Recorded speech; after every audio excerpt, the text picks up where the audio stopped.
أعوذ بالله من الشيطان الرجيم بسم الله الرحمن الرحيم يا أيها الذين آمنوا لا تتخذوا اليهود والنصارى أولياء بعضهم أولياء بعض ومن يتولهم منكم فإنه منهم إن الله لا يهدي القوم الظالمين۔ ترجمہ: اے ایمان والو، تم یہود و نصارہ کو دوست نہ بناؤ، یہ تو آپس میں ہی ایک دوسرے کے دوست ہیں۔ تم میں سے جو بھی ان میں سے کسی سے دوستی کرے وہ انہی میں سے ہیں۔ ظالموں کو اللہ تعالیٰ ہرگز راہ راست نہیں دکھاتا۔ تفسیر ابن کثیر سے اس آیت کی تفسیر۔ دشمنان اسلام یہود و نصارہ سے دوستی کرنے کی اللہ تبارک و تعالیٰ ممانعت فرما رہا ہے اور فرماتا ہے کہ وہ تمہارے ہرگز دوست نہیں ہو سکتے، کیونکہ تمہارے دین سے انہیں بغض و عداوت ہے۔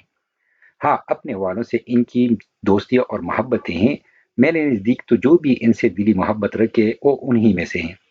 حضرت عمر رضی اللہ عنہ نے حضرت ابو موسیٰ کو اس بات پر پوری تنبیہ کی اور یہ آیت پر سنائی۔ حضرت عبداللہ بن عتبہ نے فرمایا، لوگوں، تمہیں اس سے بچنا چاہیے کہ تمہیں خود تو معلوم نہ ہو اور تم اللہ کے نزدیک یہود و نصرانی بن جاؤ۔ ہم سمجھ گئے کہ آپ کی مراد اسی آیت کی مضمون سے ہیں۔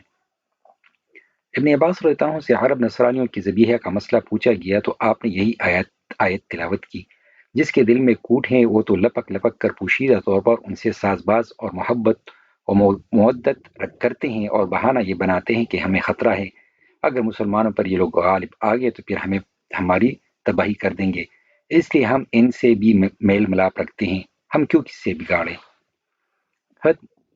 حضور صلی اللہ علیہ وآلہ وسلم کے احادیث۔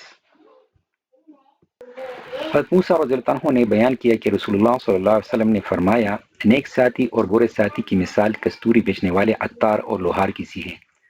مشک بیچنے والے کے پاس سے تم دو اچائیوں میں سے ایک نہ ایک ضرور پالو گے، یا تو مشک ہی خرید لو گے ورنہ کم از کم اس کی خوشبو تو ضرور ہی پا سکو گے، لیکن لوہار کی بٹی یا تمہارے بدن اور کپڑے کو جلسا دے گی ورنہ بدبو تو اس سے تم ضرور پالو گے۔ صحیح بخاری کتاب البیوع حدیث 2101۔ ایک اور حدیث میں ہے، حضرت ابو ہریرہ رضی اللہ عنہ کہتے ہیں، رسول اللہ صلی اللہ علیہ وسلم نے فرمایا، آدمی اپنے دوست کے دین پر ہوتا ہے، اس لیے تم میں سے ہر شخص کو یہ دیکھنا چاہیے کہ وہ کس سے دوستی کر رہا ہے۔ امام ترمذی کہتے ہیں یہ حدیث حسن غریب ہے۔ سنن ترمذی کتاب الزہد عن رسول اللہ صلی اللہ علیہ وسلم حدیث 2378۔